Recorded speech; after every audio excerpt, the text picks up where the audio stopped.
I'm late. I had to stop by the Wax Museum again and give the finger to FDR.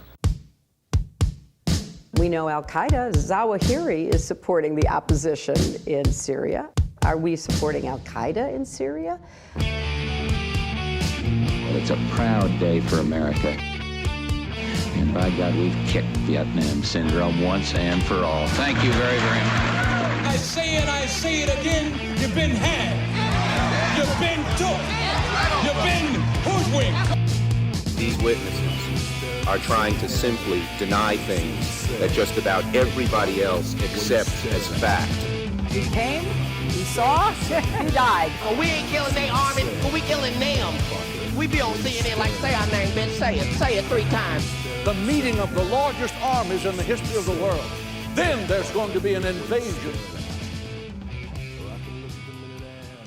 All right, you guys, introducing Stephen M. Walt. He is the Robert and Renee Belfer Professor of International Affairs at Harvard University.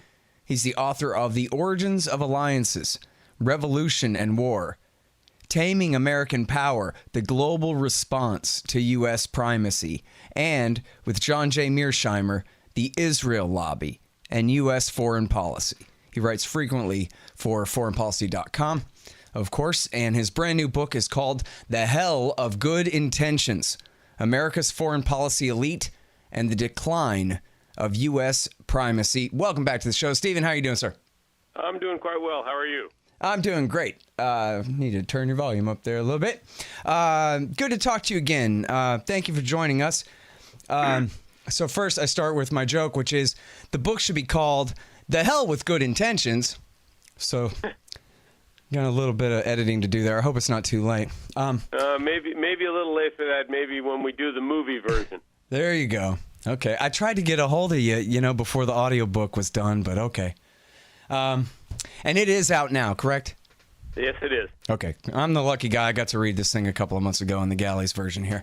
The Hell of Good Intentions. Very interesting book. So, first of all, I guess to start here, could you explain in a nutshell what is realism in American foreign policy? And I guess, as part of your answer, please, how does that differentiate your school of thought on foreign policy matters with the typical consensus in D.C. as of now?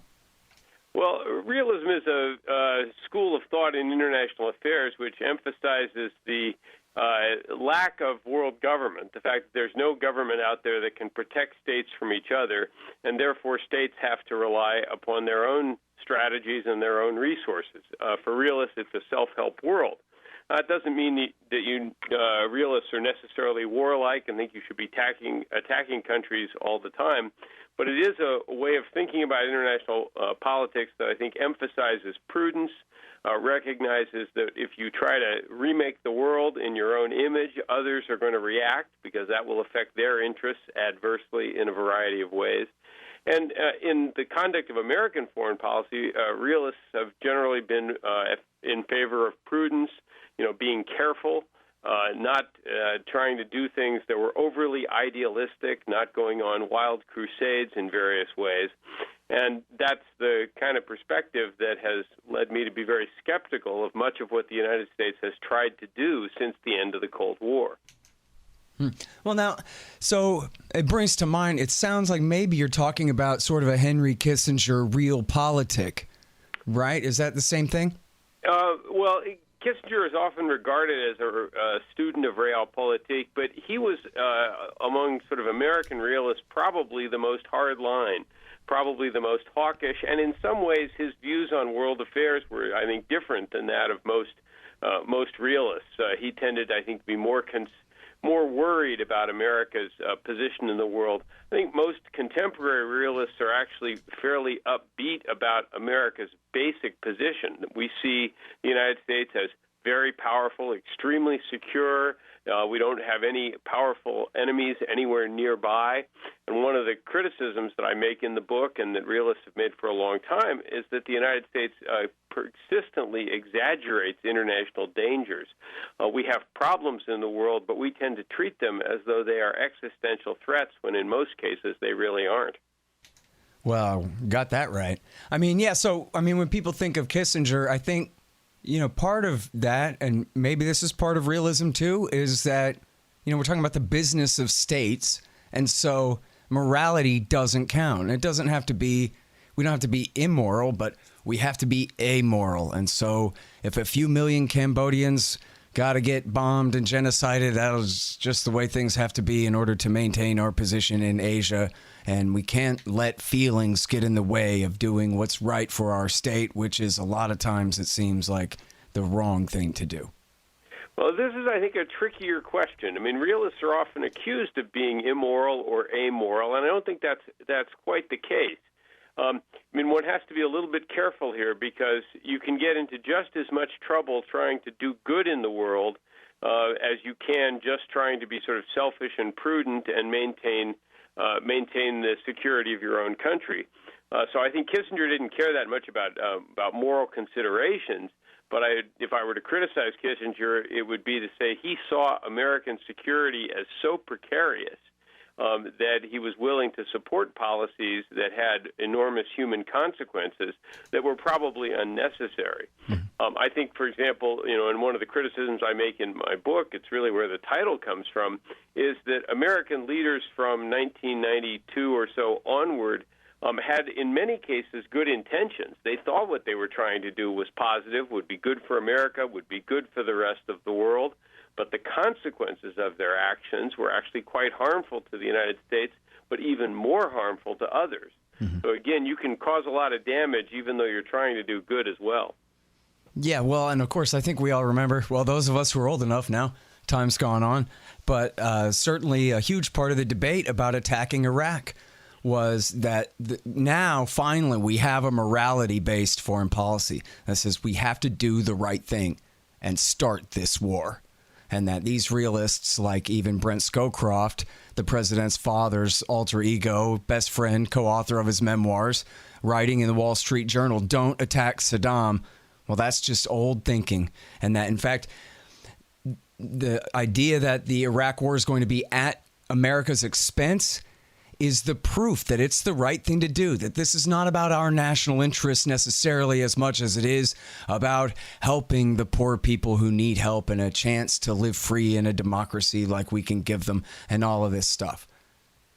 I think that's right. The problem that the United States has faced ever since the Soviet Union fell apart was, first of all, the fact that we were incredibly powerful and incredibly secure, so we could afford to run around the world interfering in a variety of places without really placing our security at risk. And second, we thought that transforming the world in our image, spreading democracy, pursuing human rights, opening up markets in a variety of places would be easy to do, would be welcomed everywhere we did it, and would have no negative consequences. There really was this sense back in the 1990s in particular, but it continues beyond that, that the wind is kind of at our back. And because what we're doing is well-intentioned and really will be good for everyone, they're going to welcome it. Other countries are going to be happy to be incorporated into institutions that America leads. And even if this involves overthrowing a few governments here and there, the populations will welcome this. We'll be greeted as liberators, or if governments are toppled in Eastern Europe and replaced by something that looks kind of democratic, that the population is going to welcome that too. And I think we failed to realize that this was going to have some negative consequences as well. It was going to be much harder than it looked, and that when you overthrow a government, those who have been thrown out of power often resent it and often do things to try and reverse it. Or other governments, say Russia, China, begin to worry that you might try to do something in their country, and they take steps to prevent that from happening. Yeah, constantly causing reactions that, well, are easy enough to anticipate and are good for the war business anyway, or for the, the think tank business, the arms industries, the generals, the everybody, that if this crisis creates the next crisis, then that's okay. It's not that bad. Which actually, I guess, goes to my question about the title of the book and maybe the premise, really, of kind of, not all of it, but much of the text here. I wonder if you're begging the question about good intentions here and whether or not, possibly liberal humanitarian democracy promotion is simply a ruse. They didn't go to set out to create democracies in America's dozen or so sock puppet monarchies in the Middle East. They went to Iran, Iraq, and Syria, the 3 countries they didn't control. Or they want Iran. They haven't gone there yet, but you know what I mean. So maybe this is just what has to be said by, militarists and nationalists and corporate interests to get a bunch of, liberal Democrat Hillary voters at the Brookings Institution to feel like they're, on a sociology project to go do some good in the world, because that's the kind of thing that is necessary, really, to create a left-right consensus for interventionism. You got to get the liberals on board somehow. So wave the baby blue UN flag and make it all about humanitarianism, that kind of thing. Yeah, I guess where you and I might part company is I don't see it as quite that organized or quite that almost conspiratorial. I mean, it's not like a bunch of people are sitting around at the Council on Foreign Relations or at the Aspen Institute or the meetings of the Bilderberg Seminar and saying, well, here's what we want to do in order to maximize corporate profits, and here's the sales pitch we're going to use to bamboozle the American people into supporting it and get a bunch of idealists on board. I do think, there are undoubtedly some people in the broad foreign policy. Well, wait, can I clarify something real quick? Because I didn't say anything about the Bilderberg group, but you know what? Donald Rumsfeld is not so much a liberal. Right. So the idea that what all he really wanted to do was help people is kind of, I understand that a lot of people at Brookings supported the war because they wanted to help people. But I'm just saying, are they really the ones in the driver's seat, or they just kind of are useful? Well, I think that they are sometimes very much in the driver's seat. And the key to remember this is in order to get any country to do something, big and ambitious, and what we were doing after the Cold War was quite ambitious. We weren't just concentrating on sort of defending the United States and maybe upholding the balance of power in a couple of key areas. We really thought that our mission now was to use American power to spread American values and institutions as far as we could. If you're going to get the country to do something like that, you need a combination of arguments to make it work. And I think those arguments were not advanced in a sort of cynical fashion by many people. I think people genuinely believed it. They genuinely believed that there was a big security problem we were facing from somebody like Saddam Hussein, or even from somebody like Muammar Gaddafi. They genuinely believed that if these countries could be turned into democracies, that would be good for the world, that would be good for those societies. They, I think, genuinely believed, many of them, that this would be relatively easy to do. It was going to be just like the Velvet Revolutions in Eastern Europe. I think they were delusional in a variety of ways. But again, a lot of pretty smart, pretty well-educated people and people who I don't regard as sort of cynical Machiavellians really thought this was the case. And you even find somebody like Barack Obama, who's, I think, a pretty sensible, level-headed guy, succumbing to this at various points, particularly when something like the Arab Spring happens. He really wants to back that. He really wants, Mubarak out of Egypt because he thinks moving Egypt towards democratic rule would be a good thing. The problem is that they, I think, overestimated the degree to which history was really running in their direction, and they certainly overestimated the American ability to shape those events in a predictable and positive way. Mm-hmm. Well, I think Egypt's a great example. I guess I have a little bit different take on that, which maybe I'm wrong about this, but the New York Times take on it was that the Obama administration did everything they could to keep Mubarak as absolutely long as possible. And then they wanted the head of the secret torture police, Omar Suleiman, to come and be the runner-up. They didn't want to have real fair elections or anything like that until basically it was forced on them. And then as soon as the Muslim Brotherhood won, they worked with the Egyptian military and the Saudis and the Israelis to overthrow that elected government only a year and a half later and reinstall the military dictatorship. And then John Kerry said, this is the restoration of democracy to Egypt. I think it's a more complicated story than that. I think there's no question that when the Arab Spring hit, and particularly when it started to affect countries like Egypt, the U.S. government wasn't sure what to do. Do we back these forces, or do we go with the people that we've been doing business with for a long time? And the Obama administration was internally divided on that, but ultimately came out in favor of pushing Mubarak out, much to the consternation of some of our other friends in the region.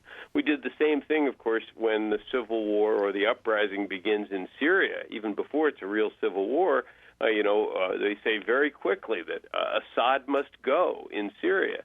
And Bashar al-Assad and his gang is a pretty bloodthirsty set of thugs here, and we wanted them out of there. Now, it turns out we had no idea how to pull that off. It's another indication of sort of the limits of American power in this regard. But I think the idealistic impulse was there all along, even if it got compromised in a number of cases. Mm-hmm. Well, and part of this too is it's easy to see conflicts of interest as they exist without impugning necessarily motives, right? But it's a fact of history that Lockheed Vice President Bruce Jackson moved mountains in order to push and lobby for NATO expansion in the 1990s, and then went on to create the Committee to Liberate Iraq. And by all accounts I've ever read of the man, he's absolutely a true believer in American air power to deliver freedom to Arabs or whatever, right? But we can't really ignore that he's the Lockheed executive vice president for selling weapons to the Pentagon.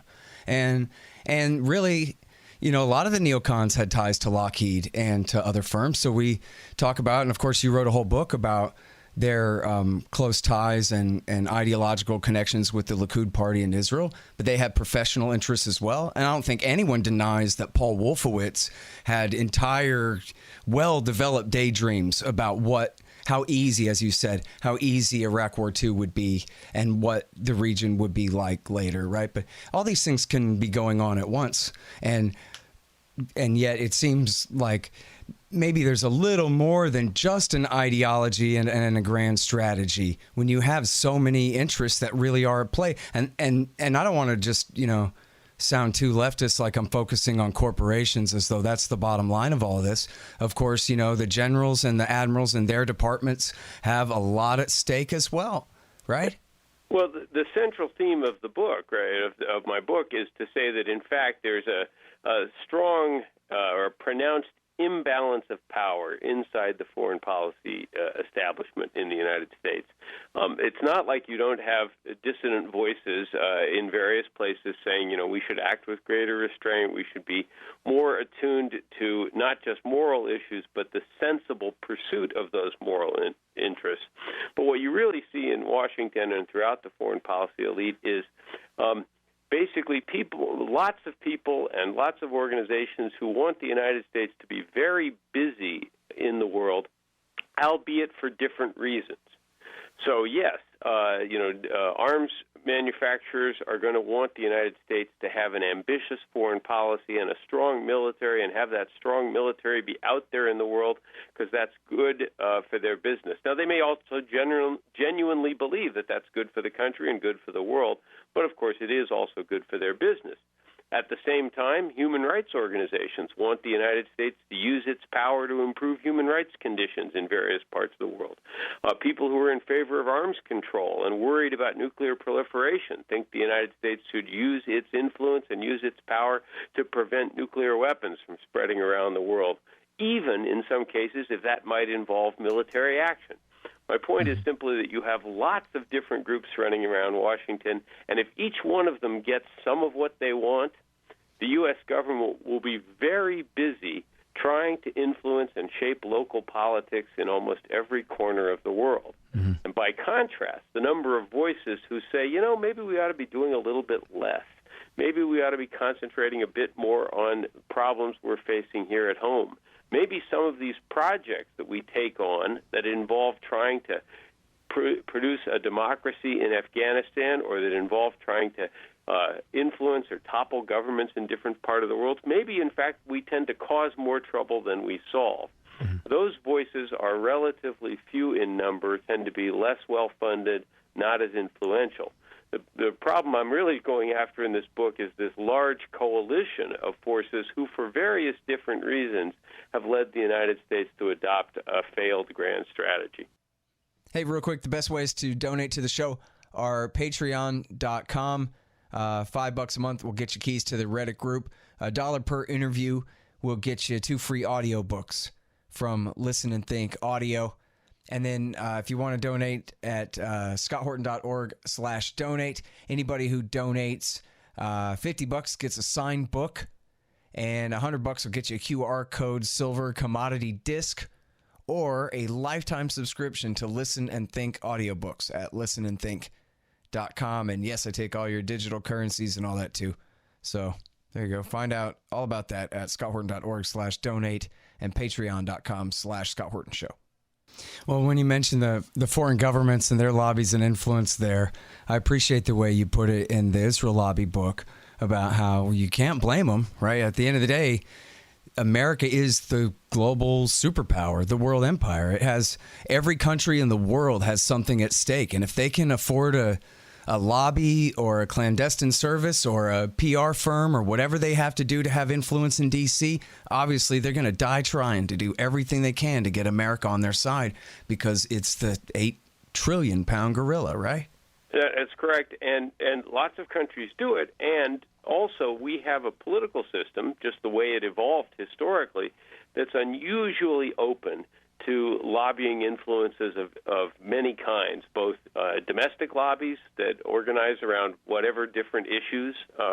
That's how our political system works. It's interest groups, but it's also remarkably open to foreign influences of various kinds through public relations firms, through going up and talking to people on Capitol Hill, to sitting and cultivating influential people within the foreign policy elite, funding think tanks in Washington, as some foreign governments have been doing in recent years.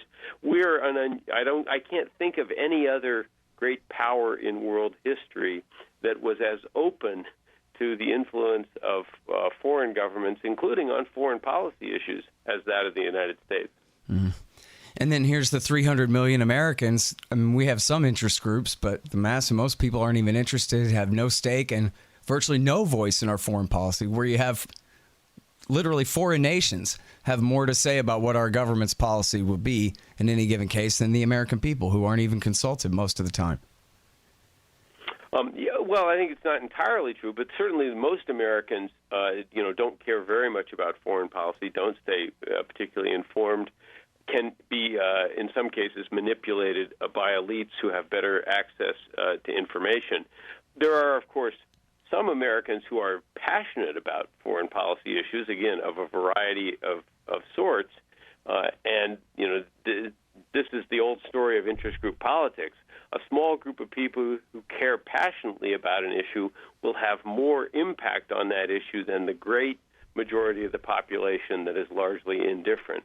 And we see that on domestic policy, and we see that in foreign policy, too. Mm-hmm. All right, now, so as we talked about, you're not a complete non-interventionist, but you are a realist, which is quite a few clicks toward this position from the current consensus, that's for sure. And you define America's national interests, the ones that you think are worth having our military fight for in the world, very narrowly. And so can you describe for us a little bit about this doctrine of offshore balancing? Yeah, this is a sort of a broad grand strategy, and I would argue it's really the strategy the United States followed for most of the 20th century until sort of the end of the Cold War. And the basic idea here is that what matters most to the United States is what the distribution of power is in the world, and in particular to trying to make sure there is no other country that is as powerful as the United States and that dominates its region the same way the United States has long dominated the Western Hemisphere, again, where we face no really serious enemies. The concern here, and it's kind of a long-term concern, is that if a country emerged like that, was as powerful as us and dominated its own neighborhood, it would be free to interfere around the world the way we've been doing, and it might even start interfering in the Western Hemisphere, close to the United States, in ways we might find uncomfortable. So in World War I, World War II, and in the Cold War, the United States committed itself to preventing any country from essentially becoming a regional hegemon or a dominant power in a particular region. That's why we fought Germany. It's why we fought Japan. It's why we tried to contain the Soviet Union. But when you notice it, if there aren't threats to the balance of power in places like Europe or the Middle East, then we don't have to be involved there in a big way. We don't have to be responsible for defending them. We can take a more measured view of what's going on, and we can turn security in those regions over to others and only intervene if things go bad. And I argue that today the only potential peer competitor to the United States would be China, which might, and I repeat might, emerge as a dominant power in Asia. So the United States should remain heavily engaged in Asia, relying on allies in that region, deploying some of its own forces there as well. But we can do much less, maybe relatively little, in Europe, and we should get out of the Middle East, where our role since 1992 has been almost entirely negative. And it's pretty much unthinkable, right, that even allied with Iraq, that Iran would ever invade and conquer Saudi Arabia and then have that dominance over the Middle East, right? And then obviously there's no USSR to come rolling in. That's right. I mean, certainly Iran does not have anywhere near the capabilities it would need to try and dominate the region now. And the talk one occasionally hears about Iran dominating through proxies, I think, is wildly overblown. They certainly lack the military capability to conquer any of their neighbors at this point as well. You can imagine a world some decades from now where that might be the case, and the United States might have to rethink its policy. But for now, what the United States should be doing is, first of all, removing its own forces from the region where they're a constant irritant and they drive a lot of anti-Americanism, and having a balanced relationship in the region where we have a sort of business-like relationship with everybody in the region, including Iran, and we don't have special relations with anybody in the region because none of the governments to which we are currently allied, not Egypt, Saudi Arabia, Israel, etc., deserve unconditional American support. They don't deserve a special relationship. And in fact, our influence and leverage would be maximized if we were talking to everyone. I always like to say that, when American diplomats or the Secretary of State goes off to Riyadh to talk to the Saudis, I want the Saudis to know that his next stop is going to be Tehran. And after he goes to Tehran, when he's talking to the Iranians, I want them to know that his next stop is going to be Israel, and after that he's going to Turkey, right? Because that's what gives us leverage. It gives all those countries an incentive to do more to keep us happy instead of taking American support for granted, as they have been. Mm-hmm. All right, now, I got to get a little bit defensive here for my friend, but there's a utilitarian purpose in it, too, which is the only reason I'm bothering, is you have what I think is kind of a gratuitous attack on Ron Paul in here and say that he's linked to, I think, abhorrent opinions or some kind of thing. And I was just going to say that I know that you also have been smeared as a bigot by the New Republic. And just because Jamie Kirchick wrote some things about Ron Paul, I don't think that's a reason for anyone to take them to heart. And, I think you associate him with Pat Buchanan, who actually, and I love Pat personally, but there's no question that he says, like, this is a white man's land, boy, and all this stuff that actually is abhorrent and must be what you're thinking of. But Ron Paul does not talk like that. And so I would ask you to reconsider the way that you characterize his view there, because his non-interventionist foreign policy is very well informed and very well developed. Just to be clear, my point about mentioning Buchanan and Paul and some others was that these were people who had emphasized a non-interventionist foreign policy, but they come with a lot of political baggage, not just on race issues necessarily, but also, I think Paul's views on, say, returning to the gold standard are not popular and not particularly sound. But my main point was that these were not people who you could point to as a standard bearer to move the country towards a more sensible foreign policy. Well, that's actually why I picked a fight, because that's the part I really disagree with you about. I mean, in fact, in the book, you even talk about loose monetary policy leading to the crash in 2008. So you don't have to agree with him entirely to see why he predicted that crash a decade out. But the thing of it is, I mean, even if you think that his views on the gold standard are out of date or whatever, they're not abhorrent and wrong and immoral or anything like that. And that's kind of the way you characterize them. And I think that actually, my real point is, other than the fact of how much I love Ron and have to feel like I have to defend him, but the real point being that you are kind of giving away your own game if you are setting your policy of offshore balancing and restricted realism here as the outlying position.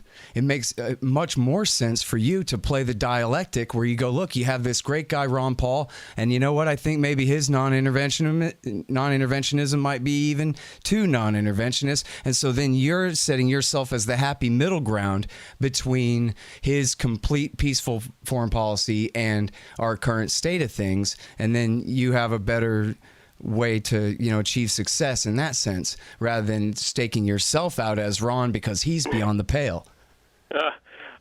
Well, we may have to just disagree on this one, but I'm pretty sure most people will read the book and will see my position as sort of not quite as far out as some of the people I'm mentioning there.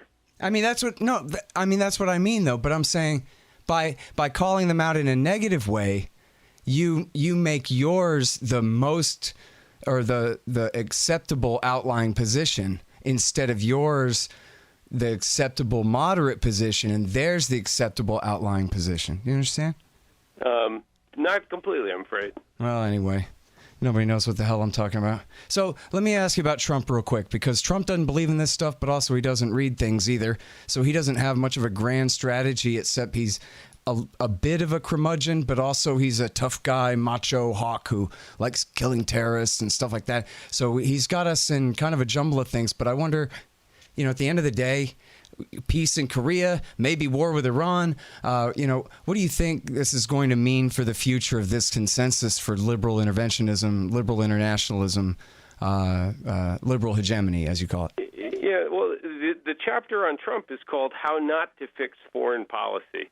And Trump, intuited, I think, that American foreign policy had gone badly off the rails over the previous 25 years or so, and he ran in 2016 being both very critical of what we'd been doing in places like Afghanistan or Iraq and on some economic issues as well, but also equally critical of the foreign policy elite, which I also am critical of in the book. The problem is that he really did not have a well-formed idea of what to do differently, and he turns out, in my view, to be one of the least competent presidents we've ever had in terms of actually getting things done. And the consequence of that is if you actually step away from sort of Trump's Twitter feed and his rhetoric and look at what American policy actually is, it hasn't changed very much. He was very critical of NATO, but we're still in NATO. In fact, in some respects, deeper in.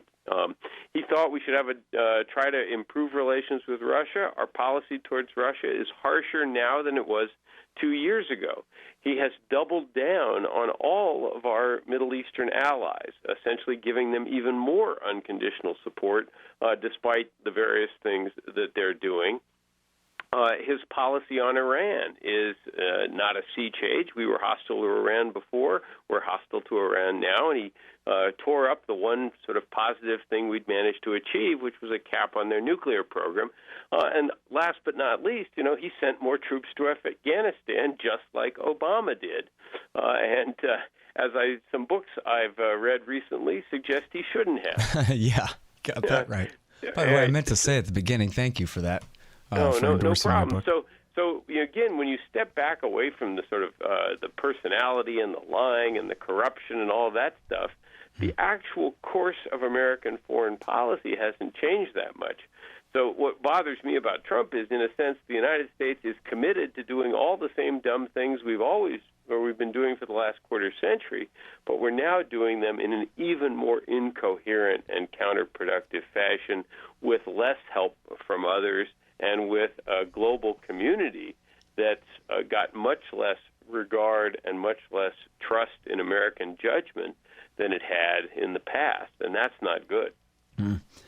Well, it certainly seems like kind of the veneer is off about, how we're only bombing the Afghans because of how much we love them and this kind of thing, when no one could believe that coming from Trump, right? It sounds good enough for Obama or something like that, but Obama didn't say that either. I mean, when Obama sent more troops to Afghanistan, he gave exactly the same rationale that Trump used later, which was we have to stay there to keep it from becoming a safe haven for terrorists. Yeah. And when Trump sent more troops in the first year of his presidency, he used exactly the same excuse. So I don't think anybody now really believes that this is about idealism. This is now just one of these wars that we can't find a way to get ourselves out of, even though nobody thinks it's really ever going to lead to a successful outcome. Mm. But so do you think, I mean, let's say he serves just one term and Jeb Bush or Hillary Clinton or whoever comes next, the centrist establishment candidate wins, just like it's supposed to be next time. How far back has Trump set liberal hegemony as a grand strategy and all that in the world? I mean, the unipolar moment is already over anyway, right? But that's a great question, and I don't think we know the answer to it yet. I think if you go to Washington and you sort of wander around the think tanks and talk to people, you get a lot of different views on this. I think there are clearly some people who are still hoping that if he's a one-term president, you can sort of bring the grown-ups back in and get us back on course with something that looks kind of like what maybe Hillary would have done or what Obama would have continued to do. But I do think the Trump presidency has had one positive thing, one positive aspect to it, and that's that he's, in a sense, opened the door to a broader conversation. Mm-hmm. That because of his own attitudes, because of some of the things he's said, and because he's been politically successful, he did get elected, it's allowed people to start raising questions, to challenging some of these orthodoxies that we've sort of taken for granted in the past and not questioned at all. And once that process begins, you can never be quite sure where it's going to go politically, right? That there may be some other politicians who begin to recognize that questioning these things is a good idea. You start to get more articles and books being written that suggest a different approach to a few issues as well. So in that sense, I think that, leaving Trump aside, we may be at one of those moments where people are now open to considering a wider range of possibilities. And again, that's the principal reason I wrote the book, which is to sort of try and broaden that conversation, try to suggest to people that there really were, that first of all, what we'd been doing for the past quarter century really had not worked very well, and that there were some alternatives that were not, Fortress America or anything like that, but that would be much better for the United States and probably better for much of the world as well. Mm-hmm. Well, I don't know if I'm sorry, I'm keeping you over time. One more thing, Korea here. I don't know if you're as optimistic as I am, but it seems like there's just no stopping the progress now. Obviously, the South Koreans are leading the thing, not Trump. They're letting him take the credit as much as he wants, as long as he'll allow them to continue. But it sure looks like North and South Korea, I don't know if they're going to reunite or something like that, but it sure looks like the war is over there, and that can only lead to positive changes throughout the region and maybe worldwide, right? Not necessarily. It may be so. First of all, we should be wary, I guess, because things have sort of flipped back and forth very rapidly. A year and a half ago, we were talking about fire and fury and whose nuclear button was bigger, and then we got a 180-degree turn there. True. It also depends on what you think is likely to happen here. I don't think reunification is in the cards anytime soon. I also don't think North Korean nuclear disarmament is going to happen. What I think we can hope for, and I think is within the realm of possibility, is a stabilization of that relationship, perhaps some measures that would make North Korea's nuclear arsenal a bit more survivable or reliable, or less lead them to be less trigger happy. In other words, a more robust deterrence relationship there. But I think, there's still lots of ways in which this could go south. Just last week, North Korea was saying that they were going to restart their testing and nuclear programs if they didn't get more progress and didn't get a lifting of American sanctions. So I'm hopeful there, but I think we have a long way to go before that relationship is really transformed. Yeah. Well, and we still have a war cabinet full of hawks and led by, the National Security Advisor, who's just about the worst guy you could have possibly put in that position. So, it ain't over yet. That's for sure. I'm more worried about the situation with Iran than I am with North Korea. Because, first of all, North Korea already has nuclear weapons, which will make us very leery of taking military action against them. And secondly, none of our friends in Asia want us to go to war with North Korea. South Korea doesn't, Japan doesn't, nobody else does, China doesn't, etc. Whereas in the Middle East, it's quite different, right? Where Saudi Arabia, Israel, some of the Gulf states would probably be delighted if the United States, at least in the short term, would be delighted if the United States took a swing at Iran. So I am still more concerned about how that situation may evolve than I am with North Korea. Yeah, and today's the big day, right, that the sanctions kick back in? That's correct. Yeah, so I guess we're going to see what happens soon there. All right, listen, I can't tell you how much I appreciate you coming on the show, Stephen. It's really an honor. I appreciate it. Not at all. Thanks for having me, and it was always a pleasure to talk to you. Okay. Hope we can do it again soon. That is Stephen Walt at Harvard University. The brand new book is out, The Hell of Good Intentions, America's Foreign Policy Elite and the Decline of U.S. Primacy. And, of course, read him at foreignpolicy.com. All right, y'all. Thanks. Find me at libertarianinstitute.org, at scotthorton.org, antiwar.com, and reddit.com/Scott Horton Show. Oh, yeah, and read my book, Fool's Errand, Time to End the War in Afghanistan, at foolserrand.us.